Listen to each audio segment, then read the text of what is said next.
So ano po tayo? We're now on Romans 12. We're doing series of preaching every Sunday.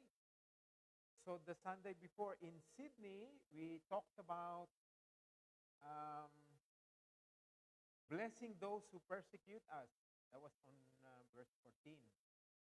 Bless those who persecute us, bless those who curse us, rejoice with those who rejoice, mourn with those who mourn. Live with harmony with one another. So it's about, pinag-usapan po doon yung nasa puso natin. How we can exercise grace and mercy sa ating pong mga kaaway.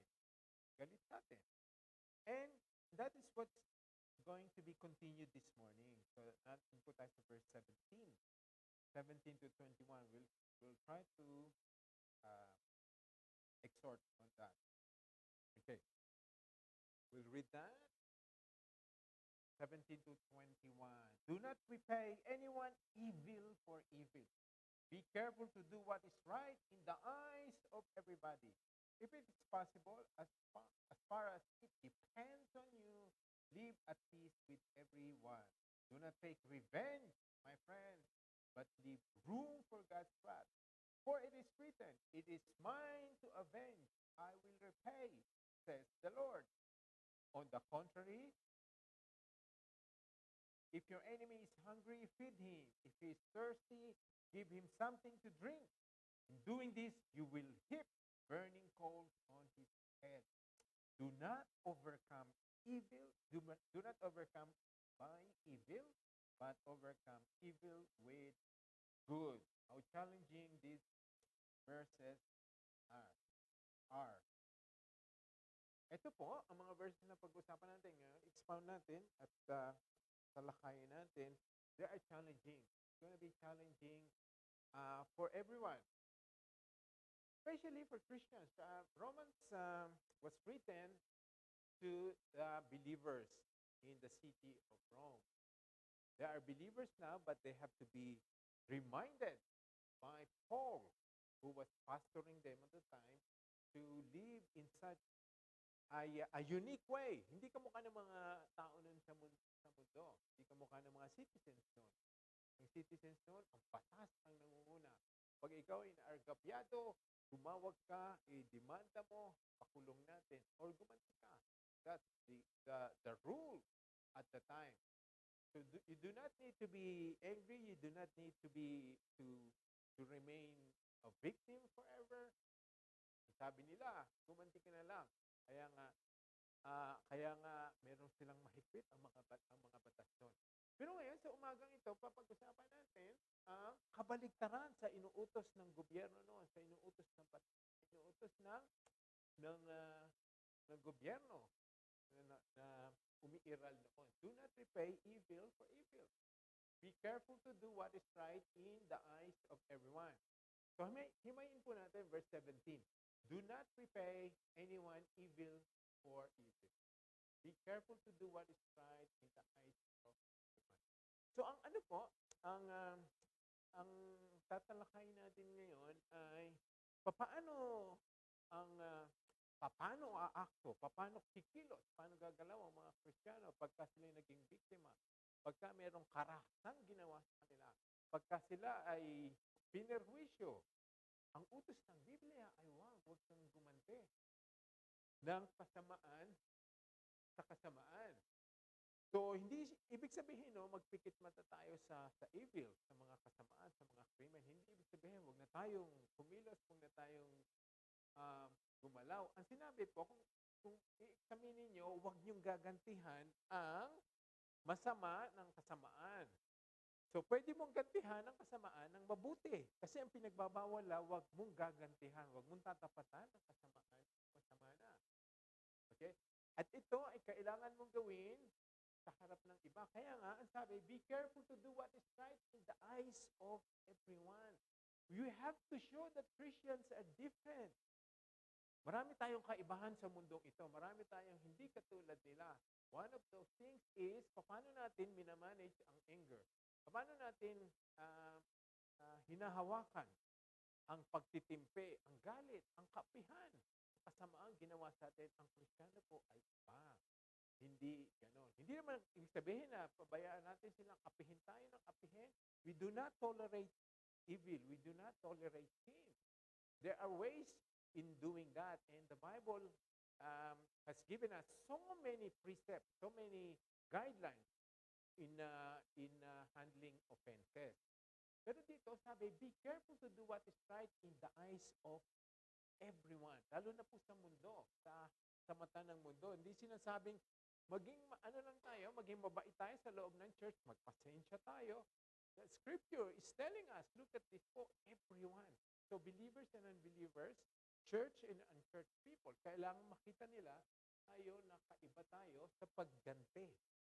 Iba ang ginaganti natin sa kasamaan.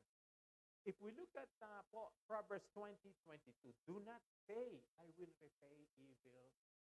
Wait for the Lord and He will deliver you. Masdan niyo pong maigi. Just dwell on this. Hindi po inuutos ng Biblia, hindi sinasabi ng Diyos na pabayaan mo na ang kademonyohan, ang kasamaan, bayaan mo na yan. Meron pong ganti, merong paraan para sila ay ma-address. Ang sinasabi dito, maghintay ka sa Diyos. Ang Diyos ang maghihintay. So, correcting what is done against us, there are ways in doing that. Yes, we have to address evil, we have to resist temptation, we have to resist the works of Satan.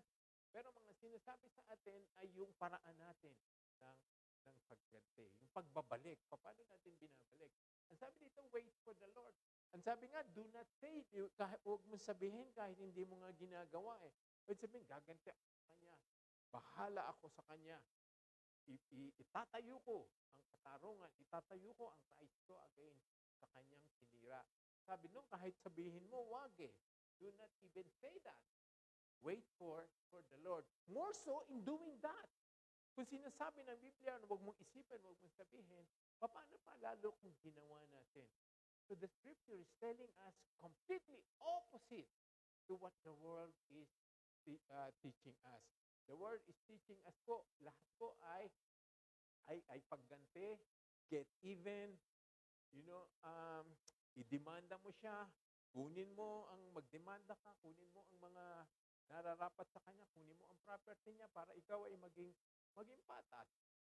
Pero sa Kristiyano po, magigimbal ka sa inuutos ng Biblia kasi ang hirap. I'm telling you po, do not repay evil with evil, do not take revenge. It's not going to be easy. Lalo na kung mahal sa buhay mo, lalo na kung anak mo, lalo na kung isa sa pinakamalapit sa iyo ang ginawa ng perwisyo, ginawa ng krimen. How can you not take revenge?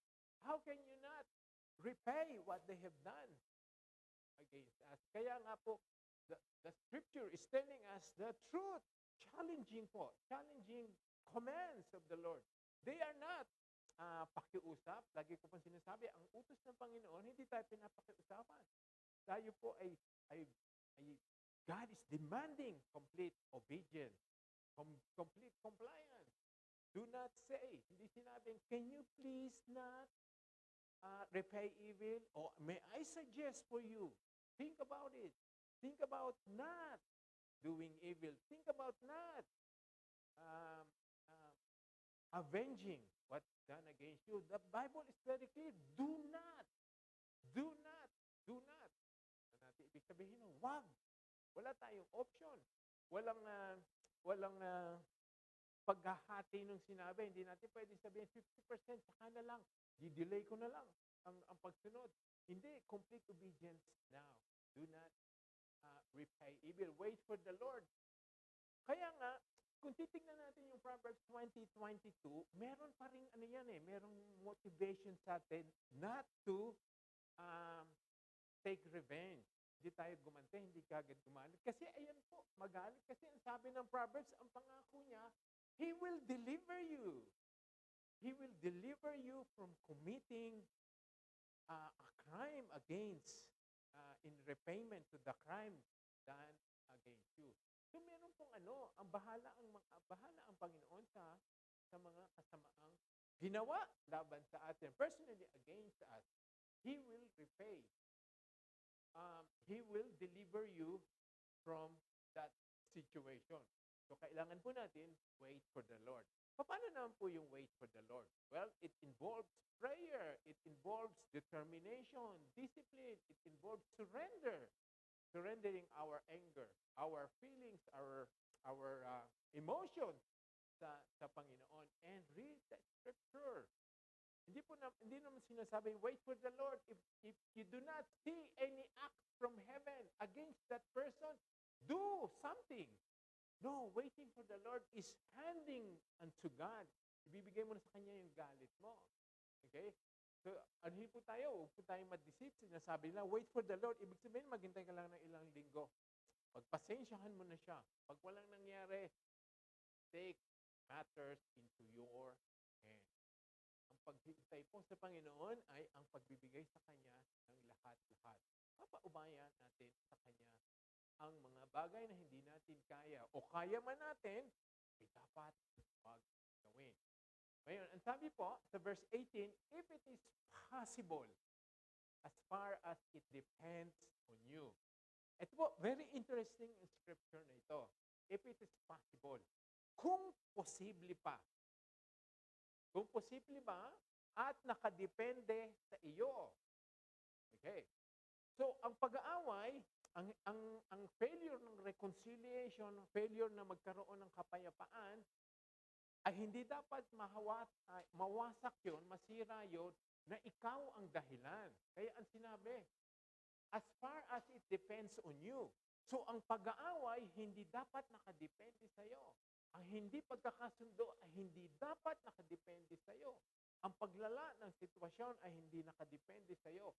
Ibig sabihin, gawin ng mga Kristiyano ang nararapat sa kaya niya, pero hindi naman sinasabing huwag ka nang tumigil.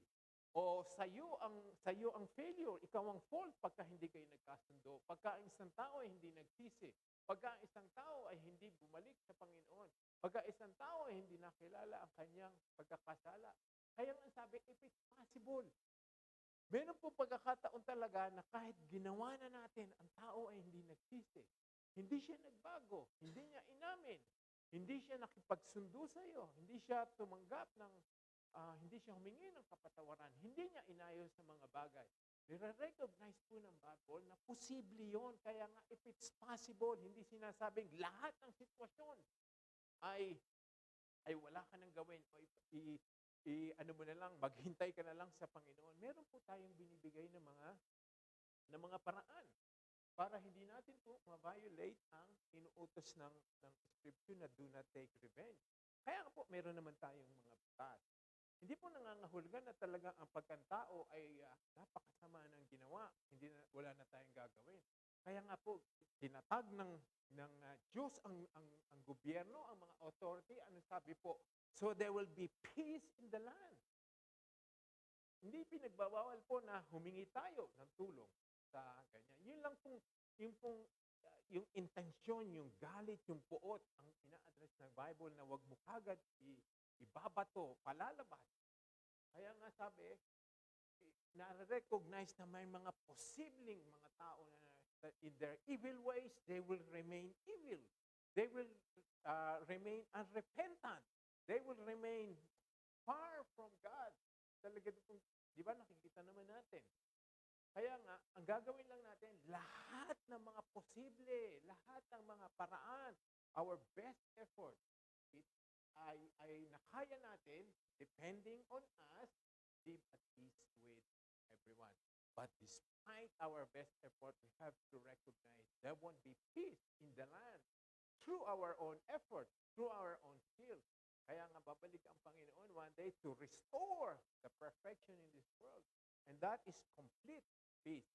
Pero ngayon po, gawan po natin ang paraan lahat ng ating magagawa.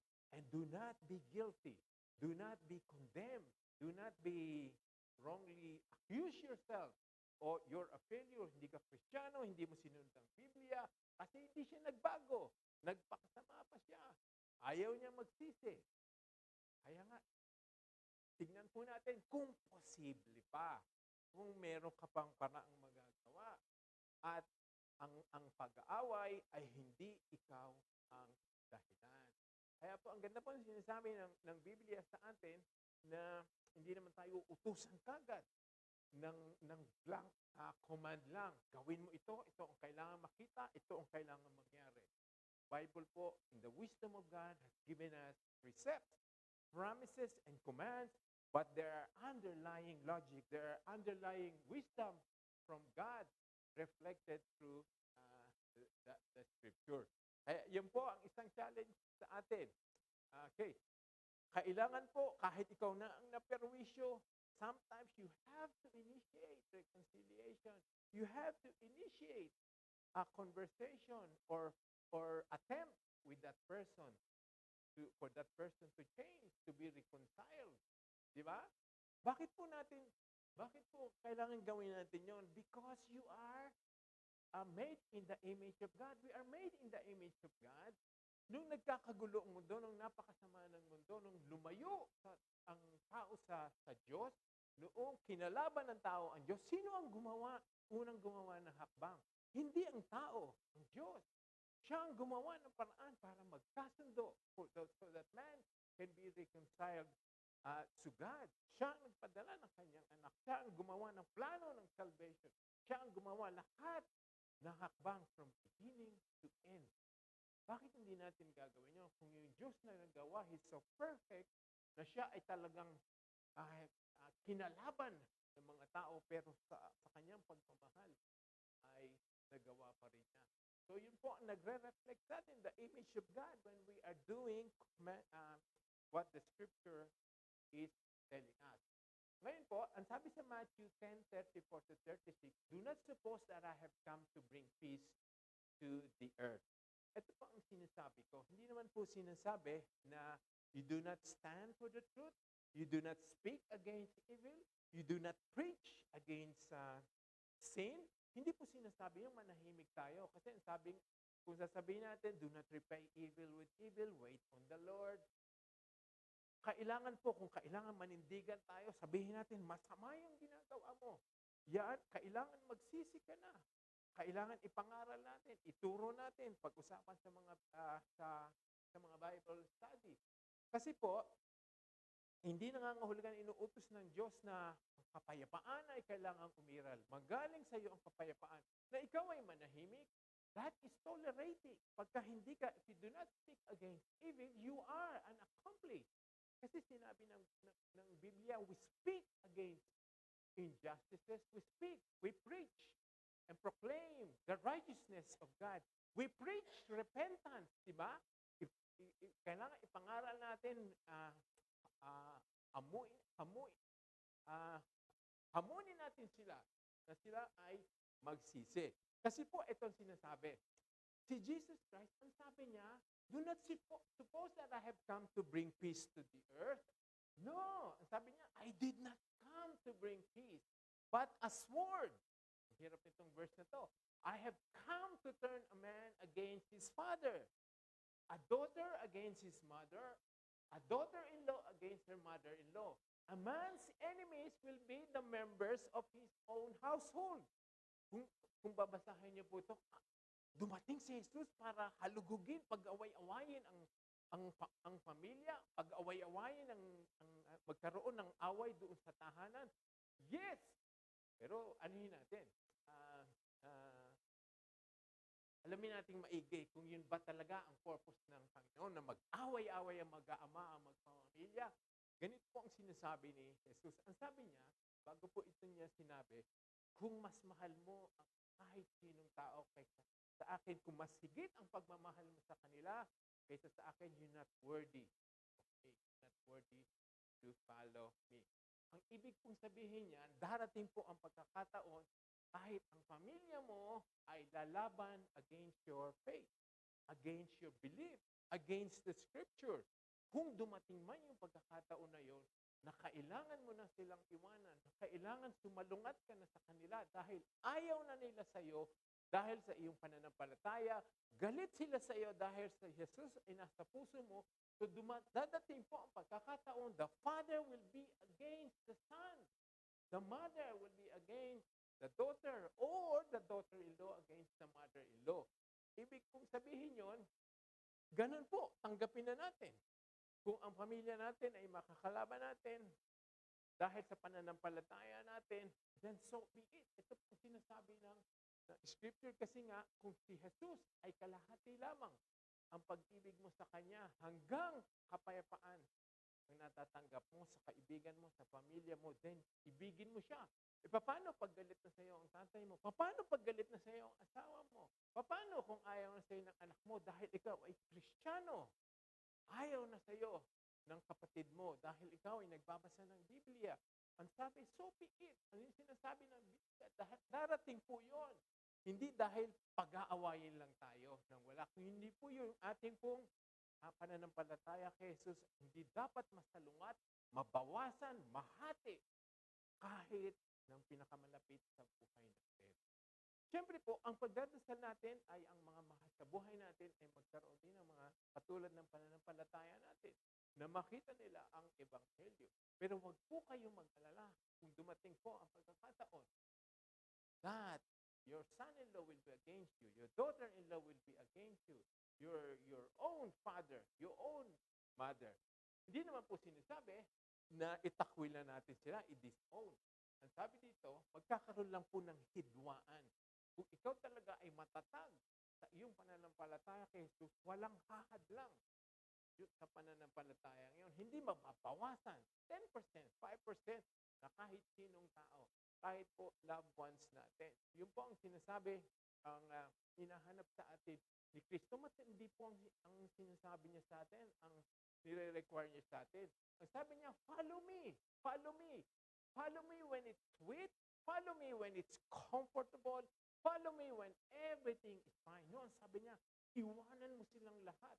Ang tindi nga na utos ni Jesus, sabi, Lord, ililibing ko muna yung tatay ko. Huwag mo yung tatay mo, iwanan mo na yung mga patay sa mga patay, sumunod ka sa akin. Wait, Lord, gagawin ko po muna to, tatapusin ko po muna. Sabi ni Lord, kung hindi mo kayang iwanan yung mga bagay na yan, hindi ka karapat-dapat na sumunod sa akin. Matindi po ang hamon ni Jesus sa atin. Hindi naman po talaga mangyayaring laging ganon. Dahil nga ang Kristiyano, alam naman natin, sinabi rin po ng Biblia, na pag sumunod tayo sa Panginoon, ay merong blessing.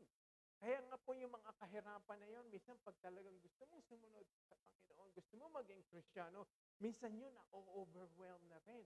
Nawawala, nabibigyan ng magandang favors and goodness from above. Hindi po lagi naman ganon na nagkakagulo-gulo, puro bagyo ang buhay ng Kristiyano.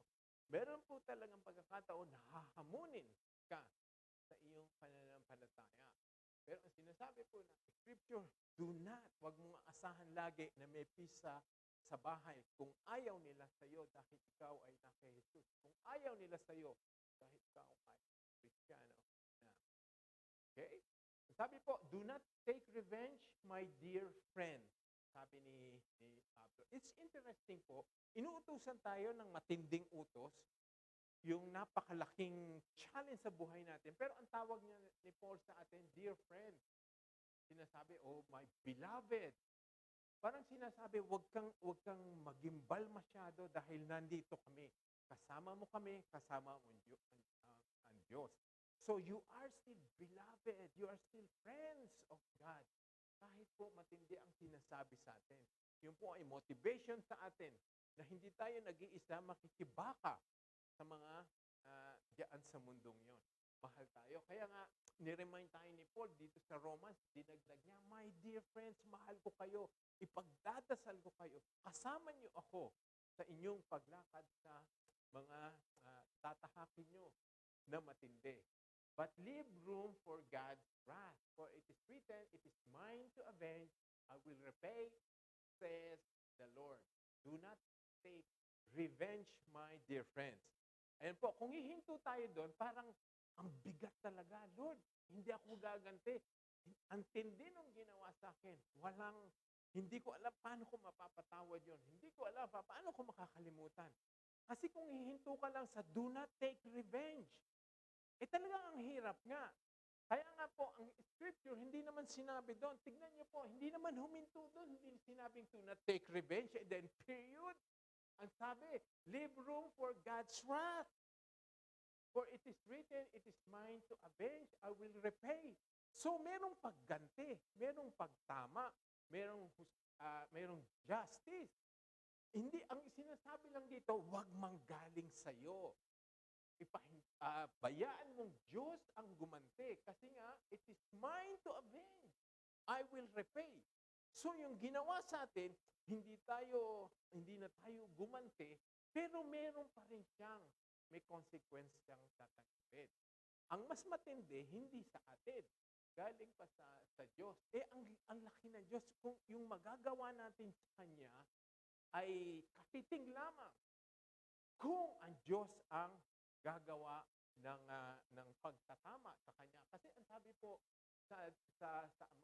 sa Hebrews 10:31, it's a dreadful thing to fall into the hands of the living God.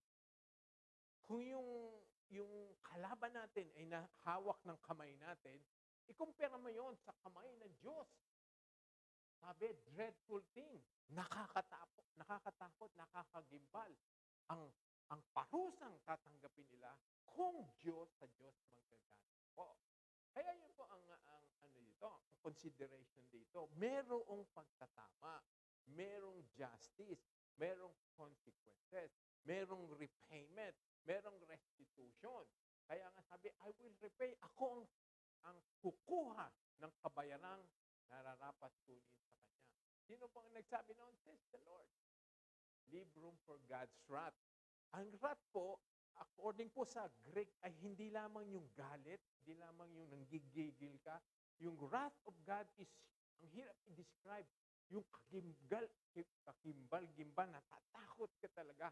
Sabi po dun sa Revelation, nung galit na ang Diyos, ang sabi ng mga tao, o bundok, tabunan mo kami. Ayaw namin matikman ang galit ng Panginoon. Sabi nila, fall on us, mountain. We do not want to experience the wrath of God. Ganyan po ang galit ng Panginoon. So kung ganyan na naghihintay sa mga taong ayaw magsisi, ayaw manumbalik sa Panginoon, ayaw tanggapin ang mali, kaya po natin. So that is po the consolation. Kaya yung verse 19 po, buuin natin pag sinasabi natin o kinakabisado natin. Sabi sa scripture, do not take revenge. Pag huminto ka doon, ang pait, ang sakit, ang hirap. Pero pag tinuloy mo, leave room for God's wrath. Yes, merong galit ng Panginoon na hindi sa akin mapupunta doon sa taong ayaw magsisi. At ang Panginoon ang maghihiganti. Avenge, repay, wrath. Yung tatlong words na yun, nakakatakot po. God's wrath, God's repayment, God's vengeance. Hindi po tayo talaga po matatakot. Kaya ang magagawa natin, ipangaral po natin ang Ebanghelyo. Merong kapatawaran, kapatid, kahit ikaw ay malaki kahit gaano kalaki ang iyong kasalanan, merong kapatawaran na galing sa Panginoon. Okay? And there is one lawgiver. Ang nangyayari po kasi, pag naghihiganti po tayo, you are usurping. Usurping po, yung kinukuha mo ang kapangyarihan na hindi dapat sa'yo.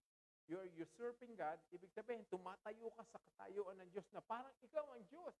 Ganun pala ang paghihiganti. Dahil ang lahat ng paghihiganti ay dapat sa Diyos. Ibig sabihin, yung roles and responsibilities ng isang tao ay kinuha mo na hindi naman sa iyo yun. So, yung revenge po, repayment, restitution, judgment, yan po ay sa Panginoon. Ang sabi po ng Biblia, lahat ng paghusga ay ibinigay na kay Jesus. Si Jesus po, na nasa atin, Savior natin, siya po ay judge of the world na ayaw sumuko sa Kanya. Kaya nga po, ang natin, there is only one lawgiver and judge, the one who is able to save and destroy. And who is the scripture talking about? Diba? Jesus Christ is our Savior, and He is also will return as a judge. one day. He's our Savior. He will take us to be with Him forever and ever one day. And then also there is a time, a season for everyone to experience the Savior that they have rejected. Yung Savior that they have rejected will be unto them a judge, able to save and destroy. Who are you to judge your neighbor? Hindi po na sinasabi ni James. Pagka ikaw ay nagpaplanong gumante, nagpaplanong kumuha ng ibato mo ang galit mo sa away mo, you are playing judge na hindi mo naman role. Who are you to judge your neighbor? Kasi isa lang po ang lawgiver and judge. And that is God. And God the Father has entrusted the judgment unto the Son. How beautiful is our Savior. How beautiful is the Lord Jesus Christ living in us.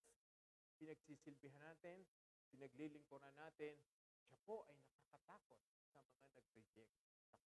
Agad may pagkakataon, kaya nga binibigyan ng Diyos ang lahat na manumbalik sa Panginoon, magsisi sa kasalanan, i-recognize si Jesus Christ.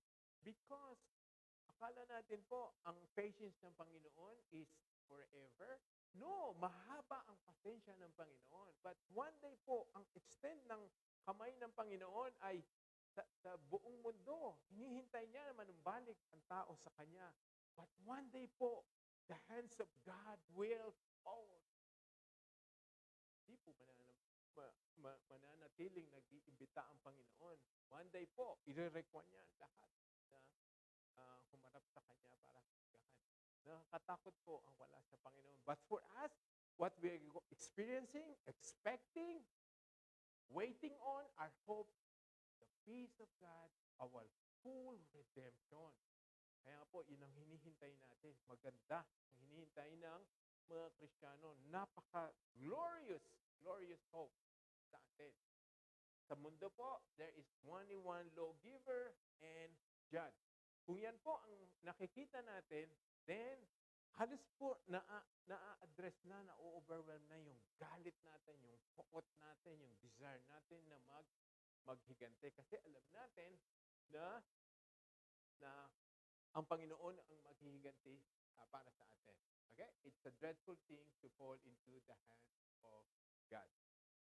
Okay, ngayon, pagkatapos sabihin ng Scripture na inutos sa atin na huwag kang gumante, ngayon, mas pinabigat pa.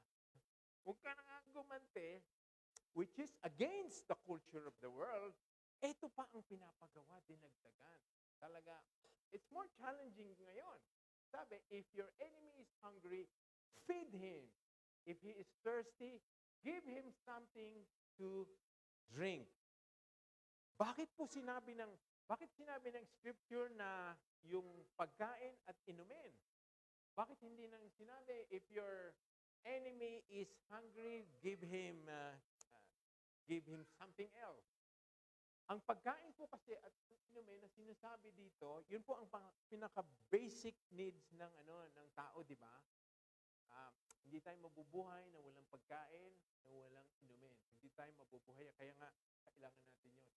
Ang sinasabi po dito, ang talinhagang sinasabi nito, huwag mong aalisan ng pagkakataong mabuhay ang iyong kaaway. Huwag mong aalisang magkaroon siya ng pagkakataong hindi na mabuhay. Ganun po ang katindi ang sinasabi. Hindi lamang yung pagkain, tinapay, inumin.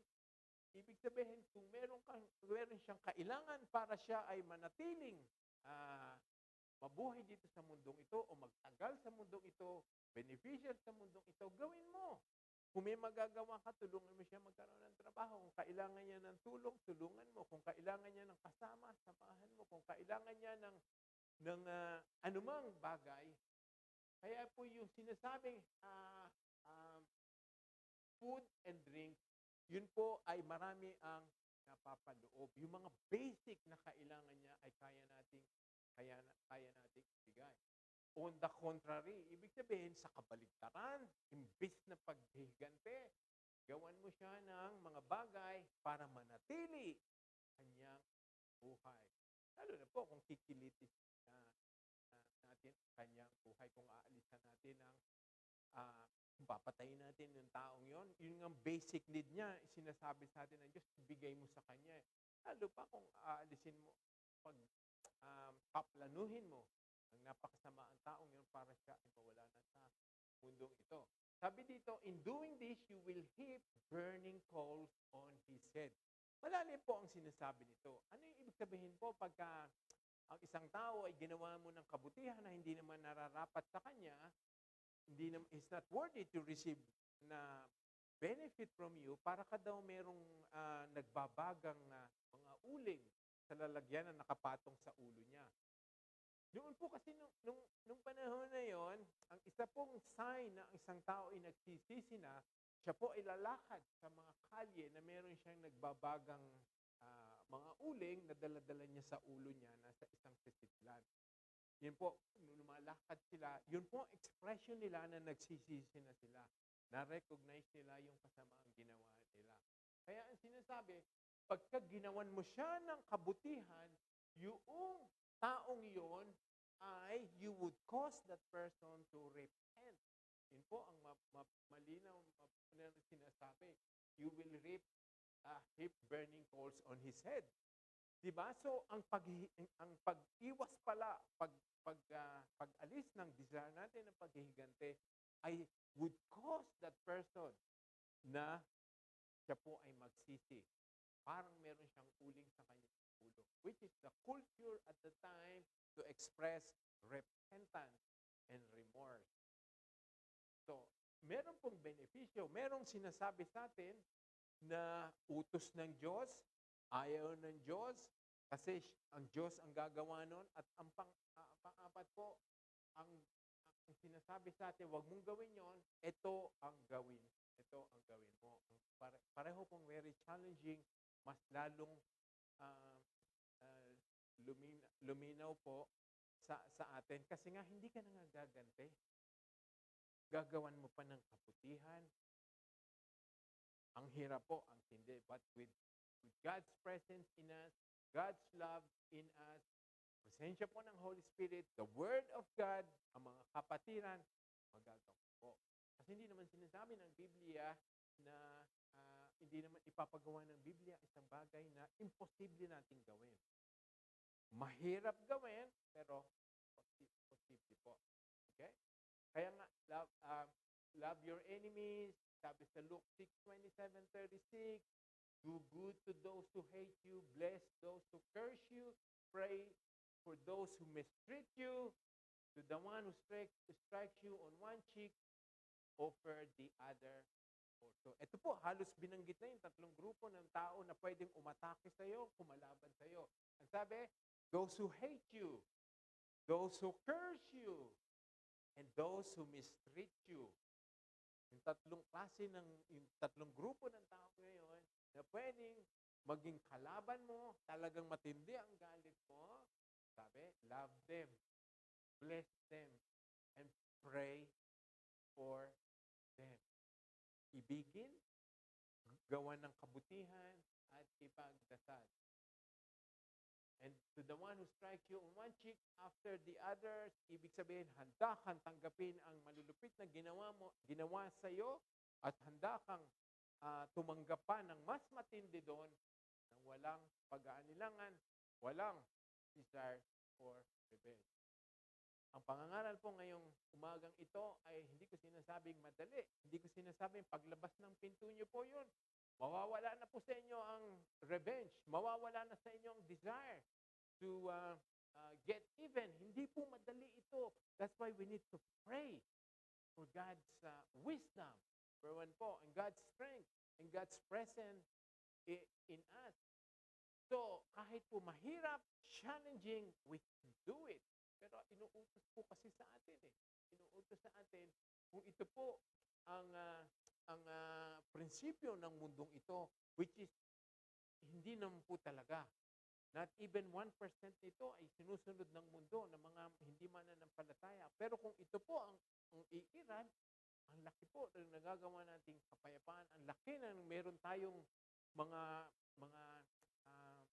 wars and fightings and killings na hindi nangyayari.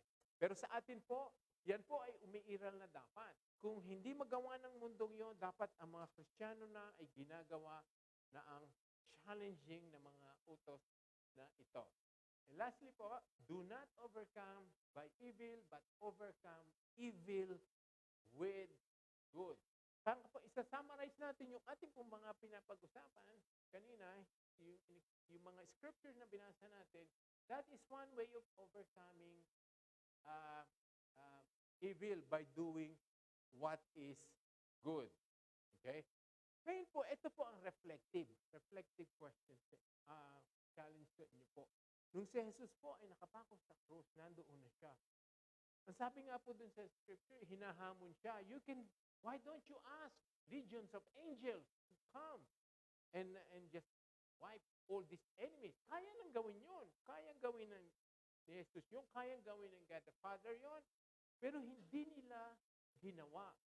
Hindi sila nagkaroon ng anumang poot na dinisplay pagkakataon na yun habang nakapako si Jesus hanggang siya ay namatay.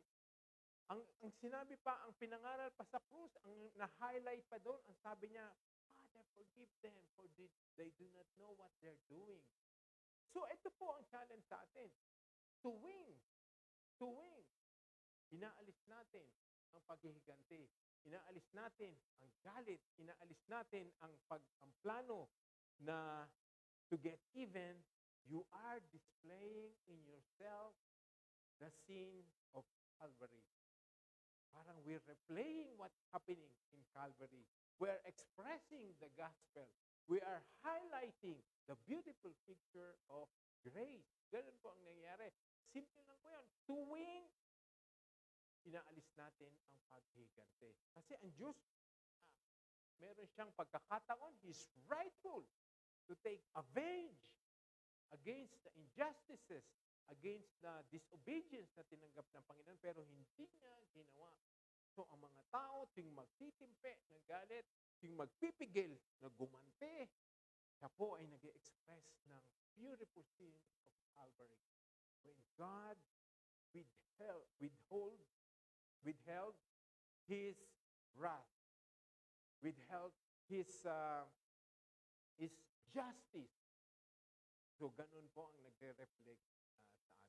So, ako po, yun po ay makadagdag sa ating motibasyon para tayo po ay masunod po natin ang mga challenging verses po. Verse 17 to 21. Do not repay anyone evil for evil. Be careful to do what is right in the eyes of everybody. If it's possible, as far as depends on you, live at peace with everyone.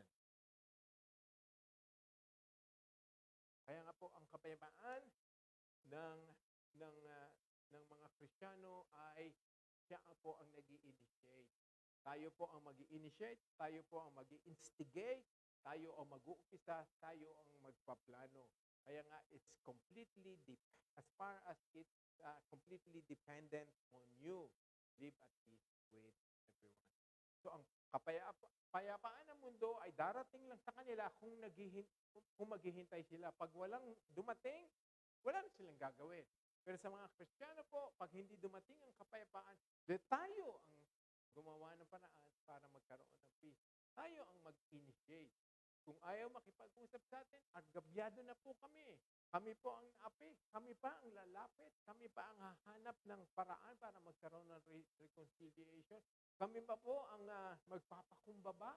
Kami pa po ang mag-uumpisa ng maggagawa ng communication, mag-uumpisa ng pag-uusap. Ang sabi po ng Scripture, yes, ikaw. Ikaw ang mag-uumpisa noon. Kahit hindi, sa tingin mo, sa pakiramdam mo, hindi ko kayang gawin yun. Pero sinabi ng Scripture, yes, ikaw ang agabyado. Kaya nga, di ba, sabi doon sa Scripture, kung doon sinabi po sa Bible noon, sabi niya may nag-aalay daw na tao sa altar. Tapos naalala niya na may galit sa kanya yung kapwa niya. Ang sabi, iwanan mo muna yung pag-inaalay mo sa altar. Go and be reconciled with your brother. Makipag-reconcile ka. So, reconciliation po sa Christian, hindi hinihintay. We should pursue it. Sabi, pursue peace. Ikaw ang hahabol. Dahil sa atin po, tumatakbo ang peace. Ang humahabol sa atin ay away, galit, puot, bitterness. So, habulin natin ang peace. Sana po ay naging malinaw po sa atin. Ito na lang po ang challenging part talaga, yung application. Maaaring naintindihan natin, pero ang application po mahirap. Nag-reveal po, yes, totoo. Paano ko po i-apply sa buhay ko? Again po, sinasabi ko po sa inyo, hindi nyo kailangan gawin to na mag-isa. Dahil imposible nyo magawa na magmahal sa kaaway nyo kung wala ang pag-ibig ng Diyos. Kung wala ang Holy Spirit sa atin. Kung wala ang wisdom ng Panginoon sa atin. May paan naman po niya sa atin, ang pangako naman niya, siya maghihigante. Number one po, anong number one nature ng Diyos ang magtatalaga sa inyo, magtitimo sa inyong isipan na para wag nang gumante? Because God is perfect. Nakikita niya, hindi ka mukha po dito. Ang hirap kasi dito, para ka magdemanda, para ma-prove mo ng isang tao ay talagang gumawa ng krimen, kukuha ka ng mga witnesses, mag-execute ka ng mga affidavits, kukuha ka ng mga ebidensya, para yung judge ay maniwalang guilty nga siya. Kasi you have presented everything.